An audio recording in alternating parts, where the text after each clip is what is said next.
오늘 본문에 있는 이 말씀을 가지고 구원의 은혜로부터 시작되는 찬양, 구원의 은혜로부터 시작되는 찬양이란 제목으로 하나님의 말씀을 증거하도록 하겠습니다. 여러분, 신약에는 네 가지 볶음밥이 있다고 제가 말씀을 드렸습니다. 여러분 기억하시죠? 무슨 볶음밥이 있습니까? 마태볶음, 마가볶음, 누가볶음, 요한볶음, 네 가지 볶음밥이 있다고 제가 말씀을 드렸습니다. 이 네 가지 볶음밥은 가격도 다 틀리고 양도 다 틀립니다, 여러분. 이 복음서들은 보통 예수님의 복음이 기록된 책들입니다. 그러니까 예수님이 전한 복음을 기록한 책이 바로 복음서라고 얘기할 수가 있습니다. 그래서 이런 복음서에는 각각의 특징들이 다 있어요. 다 예수님에 관한 이야기인데, 마태복음은 왕으로 오신 예수님에 대해서 이야기하고 있고요. 마가복음은 종으로 오신 예수님을 향해 이야기하고 있고, 그리고 요한복음은 하나님의 아들이신 예수님에 관해서 이야기하고 있습니다. 그리고 우리가 오늘부터 살펴보는 이 누가복음에 관한 이 말씀은 인자로 오신 예수님에 관한 이야기를 이야기하고 있다라고 우리가 보통 이야기를 합니다. 여러분, 인자로 오셨다 할 때 인자라고 하는 뜻은 예수님이 보통 본인 자신을 지칭하실 때 쓴 표현이 인자라고 하는 뜻입니다. 다니엘서 7장에 보면 인자라고 하는 표현은 보통 메시아를 상징할 때, 메시아를 지칭할 때 인자라고 하는 표현을 씁니다. 아무튼 여러분, 인자란 말은 말 그대로 사람의 아들이란 뜻이죠. 그래서 특별히 누가복음에 보시면 예수님께서는 참 하나님이시기도 하지만 참 인간의 모습들을 우리에게 많이 보여주고 있는 내용이 누가복음에 나오는 내용이다라고 하는 겁니다. 그래서 참 이 누가복음을 여러분 잘 읽어보시면 예수님께서 참 인간적인 모습을 참 많이 보여주세요. 사람들을 만나고 또 사람들과 교제하는 이야기들이 많이 나오고 있습니다. 그래서 제가 볼 때 이 사복음서 중에서 가장 쉽게 구조가 되어 있는 책, 저는 누가복음이라고 생각을 해요.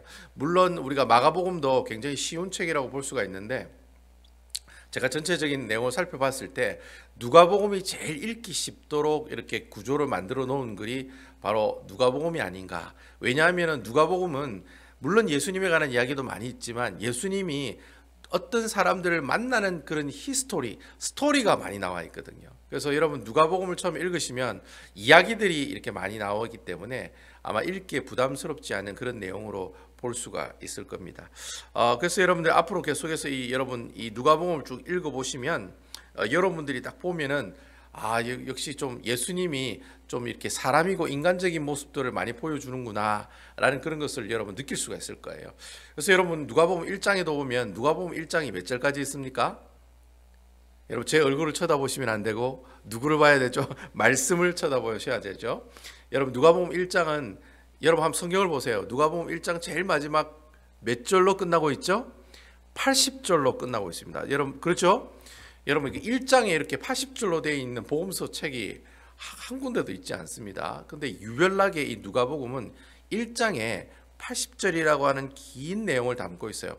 그 안에 뭐가 있느냐면은 보통 예수님께서 태어나기 이전의 사건의 내용들을 막 기록하고 있어요. 세례 요한이 출생하겠다는 예언과 세례 요한이 태어나는 얘기와 그에 대한 마리아의 반응과 그리고 또 사가랴의 반응과 그리고 또 세례 요한이 탄생하는 그런 얘기들과 그리고 또 세례 요한이 태어나고 난 다음에 사가랴라는 또 이 사람의 반응이 이렇게 나오는 내용들, 이거 다 무엇에 관한 내용들입니까? 사람들에 관한 이야기들입니다. 그죠?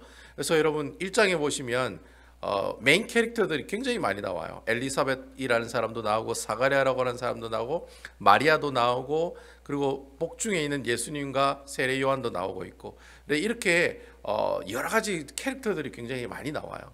그래서 이렇게 예수님에 관한 이야기를 기록한 복음서이긴 하지만 누구에 관한 이야기가 많습니까? 사람과 사람들이 만나는 이야기, 예수님과 사람들이 만나는 이야기. 때로는 예수님께서 사람들을 만나면 어떤 모습을 보여주십니까?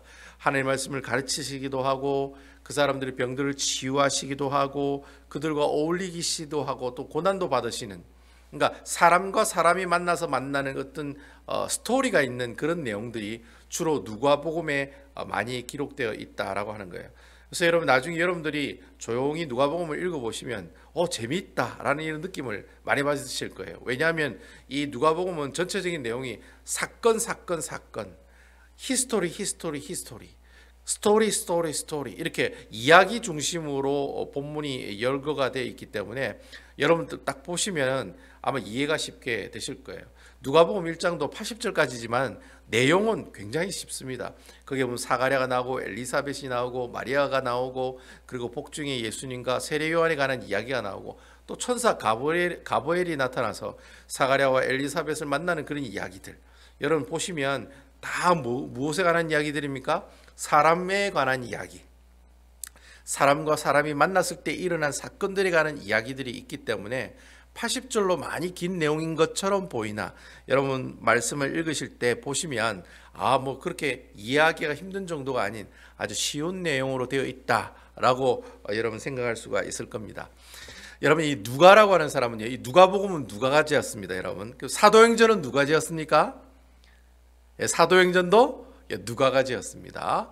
여러분 이 누가의 직업은 의사입니다. 의사. 여러분 이 사복음서 중에서 아마 가장 엘리트고 아마 가장 학벌이 좋은 사람, 가방끈이 가장 긴 사람이 아마 이 누가라고 하는 이 사람일 거예요. 근데 여러분 이 누가는 예수님이 제자가 아닙니다. 예수님이 제자가 아니고 사도 바울 선생의 제자예요. 그래서 여러분 그 서신서에 보면은 디모데 후서 같은 데 보면은 여러분 디모데 후서 같은 데 보면 이 사도 바울 스승이 마지막으로 기록한 책이 바로 디모데 후서거든요. 근데 그 내용에 보면은 디모데전서나 디모데 후서에 보면은 항상 누가 나오냐면 누가라고 하는 사람의 이름이 나옵니다. 그래서 이 누가는 신학자들이 그러더라고요. 그 사도 바울 선생의 오른팔이 누가다. 뭐 거의 오른팔과 같은 수종 들고 있는 사람, 뭐 수제자와 같은 사람이 누가다 그렇게 이야기를 합니다. 그래서 그 사도 바울 선생이 감옥에서 마지막까지 함께 있어줬던 사람이 바로 이 누가라고 하는 이 사람이었어요. 그래서 아마 의사였기 때문에 제가 볼 때는 사도 바울 선생이 주치의가 아니겠는가 그런 생각도 많이 해봅니다. 아무튼 여러분 이 누가는 직업이 의사이기 때문에 여러분 누가복음을 잘 읽어보시면 예수님이 병 고치는 내용이 다른 복음서보다는 아주 자세하게 기록되어 있는 걸 알 수가 있을 거예요. 볼 수가 있을 겁니다. 여러분 누가가 의사다 보니까 그냥 예수님이 대충 그냥 갖다 대니 이렇게 나았다, 이렇게 하니 살짝 만지니 그렇게 고침을 받았다 이런 식으로 표현해 놓는 게 아니라 언제 누가 언제 어디서 어떻게 해서 예수님이 어떻게 만나가지고 어떻게 해서 그 사람이 병을 나았다라고 하는 아주 구체적인 그런 또 과정을 기록해 내온 글이 바로 누가복음에 나오는 치유하는 내용들입니다. 왜 그렇게 자세하게 병 고치는 내용을 이야기를 했냐면 누가가 누구이기 때문에 의사이기 때문에 직업병이죠. 직업병. 목사들은 모든 상황들을 성경에 비유해서 성경에 있는 말씀을 가지고 적용시키려고 하는 것처럼 의사들은 사람을 딱 보면 어떻게 해요? 저 사람 부자다 가난하다 그걸 보는 게 아니라 저 사람 무슨 병이 있는 것 같다, 당뇨가 있는 것 같다, 혈압이 있는 것 같다, 저 사람 나중에 풍이 올 것 같은데 이런 식으로 사람을 보면 그 병을 진단하는 것처럼 누가도 의사이기 때문에 좀 그런 직업병이라고 할까요? 하나님의 말씀을 사람을 치유하는 과정을 자세하게 기록하고 있는 내용이 누가복음에 보면 많이 나오고 있다라고 하는 것이죠. 여러분 누가는 유대인이 아닙니다. 유대인이 아니고 헬라인입니다. 지금으로 말하면 이방인이라는 거죠. 외국 사람이라는 거예요. 외국 사람인데도 불구하고 예수님의 복음을 주위에서 듣고 그 복음을 기록한 사도 바울 선생을 통해서도 그 복음을 들었겠죠. 그런 복음을 듣고 기록한 책이 바로 누가복음이다라고 하는 것이죠. 그래서 누가가 이방인이고 또 이 누가복음을 읽는 독자들이 누구냐면은 유대인들이 아니라 이방인들입니다. 그러니까 헬라 이방인들. 그래서 여러분 누가복음 1장에 보면은 이 책을 누구에게 보낸다고 얘기되어 있습니까? 이 책을 보면은 데오빌로 각하에게 차례대로 써 보내는 것이 좋은 줄 알았노니. 그러니까 데오빌로 각하라고 하는 이런 좀 약간 이 사람도 이방인입니다. 헬라 사람인데 이 데오빌로 각하라고 하는 이 사람에게 예수님의 복음을 소개하면서 전도하면서 보낸 서신이 바로 누가복음이라고 하는 글이다라고 하는 것이죠.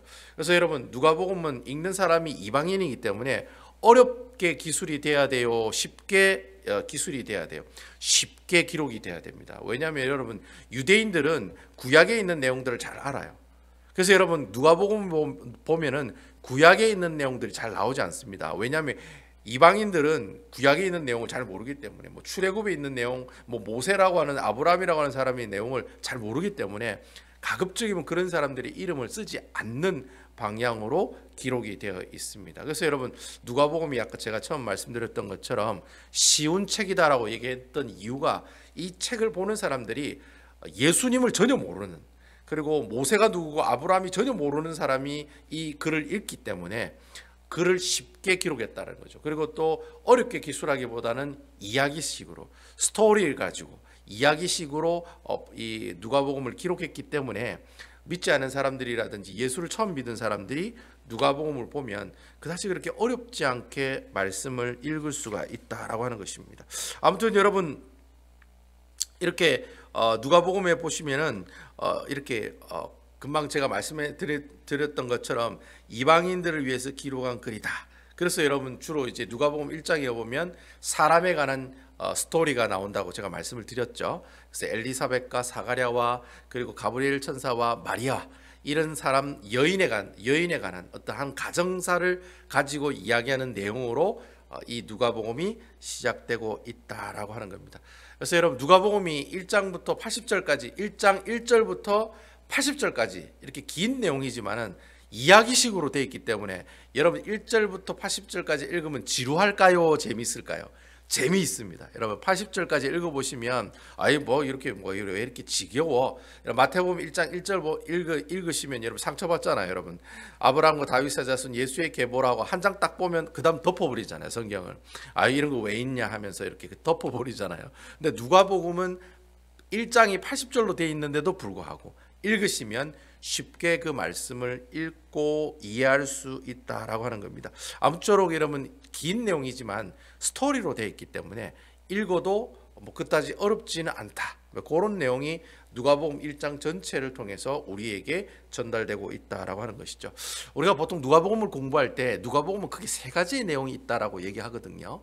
첫 번째가 뭐냐 하니까 예수님은 누구인가라고 하는 질문을 던졌을 때 누가복음은 예수님은 구원자이시다라는 그런 답을 기록해낸 책이다라고 하는 것이죠. 여러분 누가복음을 읽는 사람들이 대부분 이방인들이기 때문에 예수를 전혀 모르는 사람이기 때문에 예수님이 누구인지를 쉽게 설명을 해야 되거든요. 그래서 이 누가복음은 예수님은 누구다? 구원자이시다. 우리를 구원해 주시는 분이다 라는 내용에 포커스를 맞추어서 이야기하고 있는 내용을 우리에게 이야기하고 있다라고 하는 겁니다. 그래서 여러분 그 누가복음 1장에 보면 예수님께서 태어나실 것을 예언하는 내용, 세례 요한이 태어날 것을 예언하는 내용, 그리고 또 세례 요한이 태어나는 내용, 그런 내용들이 나오는데 여러분 그런 내용들이 나올 때 주로 강조하고 있는 단어가 있어요. 바로 예수님은 구주가 되시는 분이시고 또 예수님만이 우리를 구원할 수 있다. 여러분 우리가 누가복음 1장 67절에서 80절까지 오늘 본문의 말씀을 읽었습니다만 나중에 여러분 시간이 되실 때 누가복음 1장을 쭉 한번 읽어보세요. 읽어보시면 거기에 보면 예수님은 우리의 구원자다라고 강조하는 내용이 많이 나오고 있어요. 그러니까 앞으로 예수님께서 태어나실 건데 그 태어나실 그분은 누구라는 거예요? 우리를 구원하실 분이시다라는 겁니다. 그래서 예수님은 우리의 구원자 되시는 분이다 라는 내용을 설명하고 있는 책이 누가복음에 나오는 책이다라고 하는 것이죠. 그래서 누가복음 19장 10절에 보면 이 삭개오가 나오는 내용인데요. 그 19장 10절에 보면은 예수님께서 이 땅에 오신 이유를 그렇게 적고 있어요. 인자가 온 것은 잃어버린 자를 찾아 구원하려 함이니라. 그래서 누가복음의 19장 10절에도 예수님께서 이곳에 온 이유가 뭐냐? 이 세상에 온 이유가 뭐냐? 바로 잃어버린 자를 찾아 구원하기 위해서. 그러니까 예수를 믿지 않은 이방인들도 예수 믿게 하기 위해서 오신 분이 누구예요? 바로 예수님이시다. 그 얘기를 누가복음에 이야기하고 있다라고 해요. 그 누가복음의 두 번째 내용은 어떤 내용이 나오느냐면 이제 예수님이 나의 구원자라는 사실을 알았죠. 그러면 예수님이 나의 구원자라는 이 구원자 대신 예수님을 만난 사람들이 있을 거라고요. 그죠? 그 예수님을 만난 그 사람들에 관한 이야기가 누가복음 내용 안에 잘 나오고 있다라는 겁니다. 특별히 이 누가복음에 보면은 유대인을 만났다는 얘기보다 이방인을 만나는 이야기가 참 많이 나와요.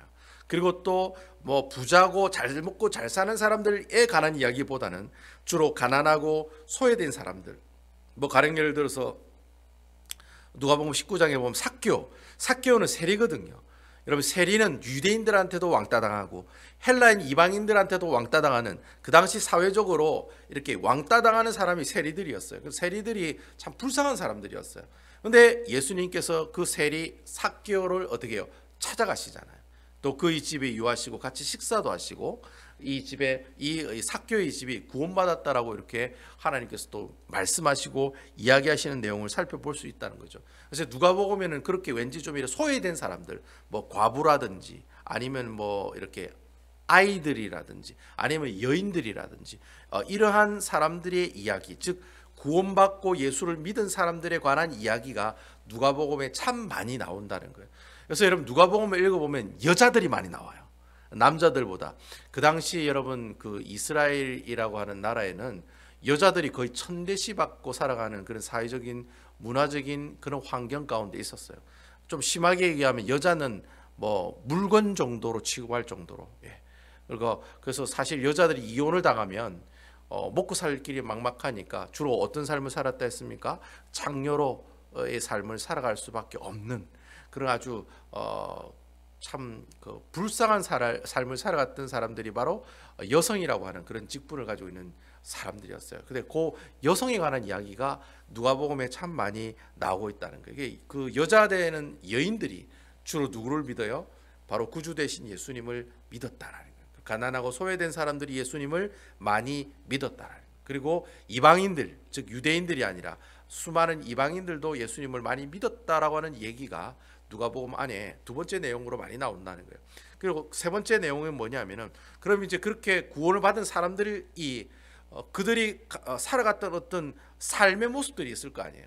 자, 처음에는 예수님이 나의 구주에 관한 내용이 첫 번째고, 두 번째는 예수 믿고 구원받은 사람들에 관한 이야기가 나오고, 세 번째는 그 예수를 믿고 살아가는 사람들의 삶에 관해서 이야기한다는 거예요. 그래서 예수 믿고 내가 반응을 보인 그 삶의 모습들을 누가복음에는 크게 세 가지의 삶의 모습으로 이야기하고 있어요. 첫 번째는 성령 충만한 삶의 모습들. 그래서 여러분 누가복음에 보면은 성령 충만하다는 얘기가 많이 나옵니다. 특히 여러분 이 누가복음 다음에 뭘 또 지었습니까? 사도행전을 또 기록했죠. 여러분 사도행전은 성령행전이라고 할 만큼 성령님이 하시는 사역에 관한 이야기를 많이 기록했잖아요. 누가복음에도 보면 누가가 똑같이 기록했기 때문에 성령의 충만함, 성령에 관한 그 삶에 대해서 많이 이야기하고 있다는 거죠. 그리고 두 번째는 그 찬양하는 삶의 모습들 우리에게 많이 보여주고 있어요. 여러분 누가복음 1장에 보면 사가랴가 하나님 앞에 찬양을 드리고, 또 마리아가 하나님께 찬양을 드리고, 나중에 누가복음 24장에 보면 제자들이 하나님께 찬양을 드리는 모습들이 나오거든요. 그래서 누가복음 24장 마지막에 제자들이 찬양을 하면서 딱 어디로 이어져요? 사도행전 1장 1절로 이어지고 있다라고 하는 것이죠. 그래서 찬양하는 삶의 모습들이 나타나는 모습들을 우리에게 보여주고 있고, 마지막으로는 기도하는 모습을 우리에게 보여주고 있어요. 그래서 여러분 특별히 누가복음에는 예수님이 왜 우리 보고 기도하라고 했는지, 또 기도는 어떻게 해야 되는 건지, 또 기도는 왜 해야 되는지에 관한 이야기가, 기도에 관한 이야기가 굉장히 많이 나와요. 그래서 보통 목사님들이 기도에 관한 내용을 연구할 때 누가복음에 나오는 내용을 가지고 연구하는 분들이 참 많을 정도로 누가복음에는 기도하는 삶에 관한 내용들이 많이 나오고 있다라고 하는 것이죠. 그래서 누가복음에는 이렇게 크게 세 가지의 내용이 나온다는 거, 이거 여러분 기억하시면 나중에 누가복음 보실 때 굉장히 도움이 많이 돼요. 첫 번째는 예수님이 구주로 오셨다, 즉 구원자로 오셨다는 내용이 나와 있고, 두 번째는 그 구원자 되신 예수님을 믿는 사람들이 많이 나오고 있고, 세 번째는 그 믿는 사람들이 어떠한 삶을 살아가요? 성령 충만한 삶, 기도하는 삶, 찬양하는 삶을 살아가는 모습들을 이 누가복음을 통해서 우리에게 보여주고 계신다는 거예요. 그래서 여러분들이 누가복음을 여러분들 묵상하실 때 이 세 가지, 목사님이 얘기한 이 세 가지를 잘 여러분 붙들고 묵상을 하시면 여러분 웬만한 누가복음에 나오는 내용들은 거의 다 여러분들 다 이해할 수 있는 그런 모습들이 있을 줄로 믿으시기 바랍니다. 이 세 가지 내용 꼭 기억하세요. 예수님이 나의 구원자, 예수님으로 나오시고 구원받은 사람들에 관한 이야기가 나오고, 세 번째는 뭐예요? 구원받은 사람들이 하나같이 하나님께 찬양하고 기도하고 아버지 하나님 성령 충만한 삶을 살아갔다. 이런 이 세 가지의 내용이 있다는 거 여러분 꼭 기억하시기 바랍니다. 이러한 내용들을 우리가 가슴에 품고 오늘 본문에 있는 이 1장의 마지막 파트인 67절에서 80절에 있는 말씀을 한번 간략하게 여러분들과 함께 살펴보도록 하겠습니다. 여러분 누가복음 1장은 크게 5가지의 스토리가 나와요. 몇 가지의 스토리가 나온다고요? 5가지의 스토리가 나와요. 첫 번째는 어떤 스토리가 나오냐면 세례 요한이 탄생할 거다라고 하는 예언이 나오고 그 예언을 들은 사가랴의 반응이 나옵니다. 사가랴의 반응이 어떻게 나옵니까? 어이구 저한테 어떻게 이런 일이 있을 수 있습니까? 아유 저희 뭐 엘리사벳은 지금 다 늙어가지고 애도 못 가집니다라는 부정적인 반응을 보이죠. 그런 얘기가 첫 번째 이야기로 나오고요. 두 번째는 예수님께서 탄생할 것이다라고 하는 예언이 나오고 그리고 그 예언을 들은 마리아의 반응이 나옵니다. 그래서 마리아는 사가랴처럼 의심하는 것이 아니라 어떻게 해요? 주의 계집종이오니 말씀대로 어떻게 돼요? 이루어지이다. 이렇게 그대로 하나님의 말씀대로 이루어질 것을 순종하고 받아들이는 모습들을 우리가 볼 수 있다는 것이죠. 세 번째는 이제 엘리사벳이 마리아를 방문하게 되고 또 그 마리아를 방문한 그 하나님을 찬미하는 엘리사벳이 이 마리아가 하나님을 찬미하는 마리아의 찬가가 나오는 그런 내용이 세 번째로 나오고요. 네 번째는 이제 세례 요한이 탄생하는 그런 이야기가 나오고 마지막 다섯째 이야기가 바로 세례 요한이 탄생하고 난 다음에 사가랴에 대한 사가랴 이 아버지인 사가랴의 반응이 또 나와요. 그게 이제 마지막 5번째 스토리로 나오고 있다라고 하는 것이죠. 그래서 여러분 누가복음 1장은 누구로 시작하고 누구로 끝나요? 사가랴로 시작해서 사가랴로 끝나요. 그러니까 세례 요한의 아버지인 사가랴의 첫 번째 반응이 나오다가 맨 마지막 80절에 가면 어떤 내용이 나와요? 사가랴가 세례 요한이 태어나고 난 다음에 반응. 사가랴가 세례 요한이 태어나고 난 다음에는 이 사가랴가 어떻게 합니까? 하나님께 찬양을 올리는 그 내용이 나오죠. 바로 그 내용이 오늘 우리가 읽은 이 1장 마지막 파트에 나오는 5번째 스토리에 관한 이야기다라고 하는 것입니다. 여러분 67절에서 69절에 있는 말씀 우리 한번 읽어보면서 본문의 말씀을 한번 살펴보도록 하겠습니다. 67절에서 69절에 있는 말씀 제가 읽어보겠습니다. 그 부친 사가랴가 성령의 충만함을 받아 예언하여 이르되 68절 찬송하리로다 주 이스라엘의 하나님이여 그 백성을 돌보사 성령하시며 69절 우리를 위하여 구원의 뿔을 그 종 다윗 집에 일으키셨으니 제가 처음에 누가복음을 소개할 때 누가복음은 성령의 충만함을 받는다는 이야기가 참 많이 나온다고 제가 이야기를 했습니다. 여러분 1장에 보면 성령 충만하다는 이야기가 몇 번 나오느냐면 한 4번 정도가 나옵니다. 1장에 굉장히 많이 나와요. 이 성령이 충만하다는 말은 하나님의 주권에 관한 문제거든요. 여러분 성령 충만함은 배터리처럼 내가 어떤 때는 열심히 주일하다가 갑자기 배터리가 방전이 돼가지고 이제는 어떻게 해요? 교회도 안 나오고 신앙생활도 잘 못하고 믿음이 떨어지는 이런 것들이 성령 충만하다는 그런 의미로 사용되는 것이 아닙니다. 그래서 부족하면 내가 또 불 받아가지고 충전받고 또 다 써버리면 또 충전받고 이런 개념의 성령의 충만함이 아닙니다.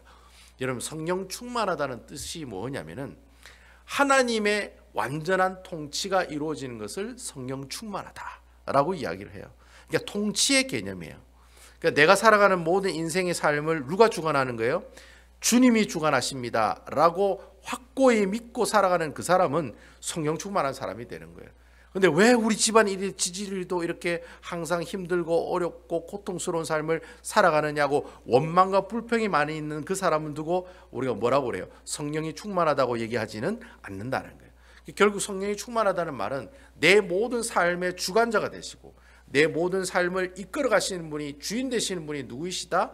여호와 하나님이십니다 라고 항상 가지고 살아가는 그 사람을 두고 우리는 저 사람을 향해서 성령 충만한 사람이다 라고 이야기를 한다라고 하는 것입니다. 그래서 여러분 오늘 이 1장의 처음 기사에 그리고 또 오늘 67절에 보면은 성령의 충만함을 받는다라는 단어가 나오잖아요. 그죠? 그래서 여러분 성령의 충만함을 받았다는 이야기를 오늘 이 말씀을 가지고 적용해 보면 그렇게 우리가 이야기할 수가 있어요. 세례 요한이 사가랴와 엘리사벳이라고 하는 가정에서 태어났죠. 그죠? 아버지가 사가랴고 어머니가 엘리사벳인데 거기서 태어난 사람이 세례 요한이에요. 근데 여러분 세례 요한은 단순한 엄마와 아빠와 사이에서 태어난 아기가 아니라는 거예요. 이 세례 요한은 어떤 아이라고 하는 겁니까? 바로 이 세례 요한은 엘리사벳과 사가랴라고 하는 남자와 여자 가운데서 태어난 아기가 아니라 어떻게 태어난 아이라는 거죠? 철저하게 하나님의 통치와 주권 가운데 태어난 아기가 누구예요? 바로 세례 요한이다라고 하는 겁니다. 결국에는 세례 요한이 잉태하기 전에 잉태한다라고 했던 예언과 그리고 세례 요한이 태어났을 때 그 모든 과정과 일들을 누가 주관하신다는 거예요? 하나님이 주관하신다는 거예요. 아멘이시지요? 하나님이 주관하신다라는 그 의미를 가지고 어떻게 해요? 이 성경은 성령이 충만하다라는 표현으로 우리에게 이야기하고 있다는 거예요. 결론은 세례 요한은 남자와 여자 사이에 태어났다라고 얘기할 수도 있지만 성령이 충만하다는 뜻으로 해석을 하면은 세례 요한이 태어난 것은 전적으로 누구의 주권으로 태어났다? 여호와 하나님의 계획하심과 그의 과정 가운데 세례 요한이 어떻게 했다? 탄생되었다라는 거예요. 단순히 그냥 애가 나온 게 아니라 남자와 여자가 뭐 이렇게 같이 이렇게 살다가 애가 나온 것이 아니라 철저하게 누가 계획하시고 하나님이 계획하시고 철저하게 그분이 어떻게 해요? 다 짜고 맞추셔가지고 결국에는 이 땅에 태어나게 한 세례 요한을 탄생하게 하신 분이 바로 누구시라는 겁니까? 여호와 하나님이시다. 그래서 이 누가복음에 보면 성령 충만하다는 말을 많이 사용하고 있는데 그때마다 우리는 그렇게 느껴야 돼요. 아, 하나님이 하셨구나. 그렇게 생각하시면 돼요. 여러분 누가복음에 성령 충만하다는 얘기가 나오면 아, 하나님이 하셨구나. 하나님께서 주관하셨구나. 하나님이 통치하시는구나. 하나님이 다 알아서 하시는구나. 그렇게 우리가 이해하면 쉽게 그 내용을 우리가 이해할 수 있다라고 하는 것이죠. 자, 우리 다시 계속해서 68절과 69절에 있는 말씀 우리가 읽어보겠습니다. 68절, 69절입니다. 찬송하리로다 주 이스라엘의 하나님이여 그 백성을 돌보사 송영하시며 69절 우리를 위하여 구원의 뿔을 그 종 다윗의 집에 일으키셨으니 지금 이제 사가랴가 하나님 앞에 찬송하리로다 찬송을 하고 있어요. 왜 찬송을 하고 있느냐? 그 이유가 이제 69절에 보면 나옵니다. 왜 찬송하고 있죠? 우리를 위하여 구원의 뿔을 그 종 다윗의 집에 일으키셨으니 여러분 구원의 뿔이라고 하는 것은 예수님을 상징합니다. 바로 예수님이 우리를 구원하실 왕이라는 뜻입니다. 이런 뿔은 권세와 권력과 힘을 상징하는 거거든요. 구원의 뿔이다 이런 말은 우리를 구원하러 오신 왕 같은 분이시다. 그래서 그 뒤에 보면 다윗의 자손의 집에 일으키셨다 이렇게 이야기를 하잖아요. 다윗의 집에서 일으켰다라는 말은 다윗의 자손은 무슨 자손입니까? 왕의 자손들이죠. 그 왕의 자손 가운데 누가 탄생하셨다는 겁니까? 바로 누가 태어난다는 겁니까? 바로 예수님께서 태어나실 것이다. 그러니까 이 사가랴가 하나님께 찬양한 이유는 자기 아들이 태어난 것에 대해서 감사해서 하나님께 찬양한 것이 아니라 그 아들 이후에 있는 그 마리아가 잉태되며 그 사가랴와 엘리사벳의 집에 거의 6개월 동안 머물러 있잖아요. 거의 3개월 이상을 머물러 있잖아요. 3개월 이상을 머물러 있는데 그 3개월 이상을 머물러 있는 그 마리아와 함께 있었을 때 그 마리아의 몸에 잉태되어 있는 그 아기가 누구라는 것을 알았어요. 바로 예수 그리스도 즉 메시아라고 하는 사실을 이 사가랴가 알게 되었다라고 하는 겁니다. 그래서 여러분 이 사가랴가 구주 예수님이 태어나신다는 그 얘기를 뭐 그냥 그날 당일치기로 천사한테 얘기를 들었기 때문에 자기가 막 하나님께 감사하며 찬양합니다라고 하면서 찬양을 했느냐? 그렇지 않다는 거예요. 오늘 여러분 이 성경에 보면은 그 성경의 뒤에 보면은 70절부터 73절까지 내용이 무슨 내용이냐면은 예수님께서 이 땅에 태어나시겠다는 것은 천사가 갑자기 와가지고 누가 태어날 것이다라고 하는 한 번 얘기하는 것 가지고 사가랴가 예수님께서 메시아께서 오셨다는 것을 알게 된 것이 아니라 무엇을 통해 알게 된 거예요? 하나님의 말씀을 통해 알게 되었다는 거예요. 그래서 여러분 70절에 73절에 보면은 결국 예수님께서는 이미 언제 구약 성경에 보면 예수님께서 오시겠다는 예언이 한 300군데 정도 있다라고 얘기를 해요. 구약 성경에 보면 300여 곳이 바로 예수님께서 앞으로 오실 거라고 하는 그 메시아의 예언에 관한 내용이 나온다는 거죠. 결국 여러분 예수님이 이 땅에 오시는 것은 이렇게 구약 성경에 있는 수많은 예언들 그리고 수많은 언약들 여러분 우리가 성경을 볼 때 제가 사람과 하나님의 언약이 굉장히 중요하다고 말씀드렸죠. 여러분 이 언약이 뭐냐니까 앞으로 예수님께서 오신다는 것, 이게 바로 하나님과 이스라엘 백성들과의 약속이거든요. 그런 약속들이 계속해서 이어지잖아요. 아브람과 모세와 시내산, 그리고 또 모압에서, 그리고 또 세겜에서, 그리고 예레미야 언약, 다윗의 언약, 솔로몬의 언약, 계속해서 그 언약을 가지고 계속해서 연결이 되다가 결국에는 그 언약을 성취하러 오신 분이 누구이십니까? 바로 예수 그리스도께서 이 땅에 오시게 되었다는 거죠. 그러니까 예수님께서 이 땅에 오셨다는 사실을 이 사가랴가 알게 되었다는 거예요. 무엇을 통해서?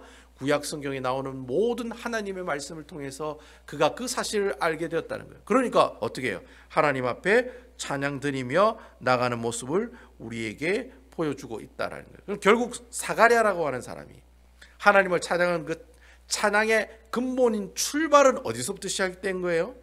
바로 구약 성경에 나오는 하나님의 놀라운 언약의 말씀, 즉 앞으로 메시아가 올 거라고 하는 그 예언의 말씀들, 바로 그러한 예언의 말씀들이 어떻게 해요? 실제적으로 자기가 살고 있는 그곳에서 이루어지는 모습들을 눈으로 목도했을 때 결국 이 사가랴라고 하는 사람은 여호와 하나님을 찬양하는 삶의 찬양하는 모습으로 우리에게 이 말씀을 통해 보여주고 있다라고 하는 겁니다. 그러니까 사가랴의 모든 찬양의 근본은 누구에게 있는 거예요?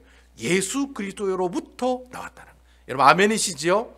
여러분 우리가 신앙생활을 하면서 하나님 앞에 찬양을 드리고 하나님께 영광을 돌리는 모든 근본적인 출발이 어디서부터 시작된다는 겁니까? 내가 살아가다가 좋은 집을 사고 좋은 차를 사고 내 자녀가 잘 먹고 잘 살고 내 수중에 내 지갑에 돈이 100만 불 200만 불 들어와가지고 그것이 좋아서 하나님께 찬양하고 영광을 돌리는 것이 찬양의 근본적인 본질적인 모습들이 아니다라고. 여러분 우리가 먹고 사는 문제, 의식주의 문제를 가지고 하나님께 감사와 찬양을 드릴 수도 있어요. 하지만 우리 모든 찬양의 근본의 출발, 원초적인 출발점이 되는 곳은 바로 누구시라는 겁니까? 예수 그리스도에서부터 우리 모든 찬양이 시작된다는 것입니다. 그래서 여러분 내가 요즘에 신앙생활하면서 별로 찬양을 많이 안 해. 내가 찬양을 많이 안 해요. 그럼 내가 어떻다는 겁니까 여러분? 오늘 누가복음에 있는 말씀처럼 내가 성령 충만하지 못하다는 증거지요. 내가 예수님의 구원의 은혜를 잊어버렸다는 증거지요. 참 우리 그 신앙생활 하시다 보면 우리 권사님들 보면 항상 흥얼흥얼거리면서 살아가시잖아요. 항상 찬송가를 흥얼거리시면서 집에 계시면서 찬송가를 또 부르면서 기도하면서, 제가 옛날에 우리 교회 다닐 때 권사님들이 찬송가 펴놓고 찬송하는 모습 보면은 아이고 저렇게 또 찬송을 하시나요라고 생각했는데 지금 생각해 보니까 참 그게 복이다. 그게 복이다. 내가 하나님께 찬양할 힘을 가지고 있는 것도 복이다. 내가 하나님 찬양하는 그 모든 근본 원인이 어디서부터 시작되는 거예요? 예수 그리스도부터 시작되거든요. 예수 그리스도의 구원의 은혜서부터 시작되는 거거든요. 그러니까 여러분 그런 은혜를 생각하면 내가 찬양이 나올 수밖에 없다라는 거죠. 그걸 두고 누가복음에는 뭐라고 얘기해요? 성령 충만이다 라고 이야기를 한다라고 하는 것입니다. 여러분 사가랴는 자신이 현재의 삶이 나아졌기 때문에 하나님께 찬양한 게 아니었어요. 앞으로 오실 메시아를 보고 찬양을 했다는 거예요. 그러니까 현실은 아직까지 메시아가 오시지 않으셨어요. 여러분 예수님이 언제 옵니까? 누가복음 2장에 예수님이 오잖아요. 여러분 누가복음 2장을 보시면 그때부터 예수님이 오거든요. 사가랴는 이미 누가복음 2장이 오기 전부터 어떻게 해요? 구약에 있는 수많은 말씀들, 수많은 메시아에 관한 이야기들이 300군데나 메시아가 올 거라고 예언했던 그 내용을 보니까, 그리고 그 마리아가 잉태된 그 아기를 보니까 어떻게 해요? 결국에는 바로 예수 그리스도의 그 놀라우신 그 메시아, 그 예수님을 통해서 이 사가랴가 하나님 앞에 뭐하고 있어요? 찬양 드리고 있는 모습들이 바로 오늘 우리가 읽은 이 본문에 나오는 말씀의 내용이다라고 하는 것입니다. 여러분 우리가 살아가면서 인생의 모든 찬양의 근본 출발이 어디서부터 시작되느냐? 예수 그리스도인 줄로 믿으시기 바랍니다. 모든 우리의 찬양이 그리스도의 구원의 은혜서부터 시작이 된다는 거예요. 그래서 여러분 우리가 매일매일 하나님의 말씀을 묵상하는 게 그만큼 중요한 거예요. 왜 중요하냐? 매일매일 말씀을 봐야 누구를 만나요? 매일매일 그분을 만나는 거예요. 매일매일 주님을 만나는 거예요. 매일매일 예수님의 말씀을 묵상하고 예수님을 만나게 된다는 거예요. 내가 예수님을 만나야지. 내가 예수님을 찬양하고 예수님의 구원의 은혜에 감격하고 감사하고 아버지께 영광과 감사를 돌리는 모습들이 나타날 수밖에 없다라고 하는 것이죠. 그러니까 여러분, 매일 맥체인 성경 가지고 성경 보는 게 중요하다니까요. 그리고 여러분들이 매일매일 큐티를 가지고 큐티 본문을 나누는 것 중요하다라는 거예요. 그래서 여러분, 제가 이제 교회가 이제 회복이 되고 예배를 드리면 제가 장로님, 권사님, 안수집사님 먼저 중직자들을 모시고 제가 같이 큐티를 할 거예요. 그래서 예배 마치고 나면은 큐티를 할 겁니다. 그래서 도망갈 생각하지 마시고, 우리 권사님들, 안수집사님들, 장로님들 도망가실 생각하지 마시고, 문 목사한테 완전히 코 꼈다 생각하시고, 여러분 매주마다 저랑 같이 하나님의 말씀을 나누고 큐티하고 이야기하고 쉐어링하는 그런 시간을 가질 생각입니다. 내가 왜 하나님의 말씀을 매일매일 묵상하고 읽어야 합니까? 이유는 간단합니다. 내가 예수님의 구원의 은혜를 놓치지 않기 위해서입니다. 내가 예수님의 구원의 은혜를 기억하여 매일 내 입술로 주님을 찬양하기 위해서 하나님의 귀한 말씀을 매일매일 살펴보게 되는 것입니다. 저는 이번 한 주간 여러분들이 예수님 생각하면 막 찬양이 나오는 그런 아름다운 귀한 시간을 가지시는 여러분 되시기를 주님의 이름으로 축원을 드리겠습니다. 내가 사랑하는 예수 그리스도의 구원의 십자가 은혜가 내가 찬양하는 모든 찬양의 근원이요 출발점이 된다는 사실을 꼭 기억하셔서 항상 예수님, 사대층에 화친 부활의 산소망과 영생 주신 구원의 은혜, 이 구원의 은혜를 생각하면 내가 울컥하지 아니할 수 없고, 내가 가슴이 콩닥콩닥하지 않을 수가 없고, 내가 하나님의 그 구원의 은혜를 생각하면 눈물이 나올 수밖에 없다라는 그런 고백들이 사랑하는 우리 베다니 교회 성도 여러분들 가운데에서 입술을 통해 고백되어지고 찬양이 되어지는 아름다운 우리 베다니 교회 성도 여러분들 다 되시기를 주님의 이름으로 축원드립니다. 아멘.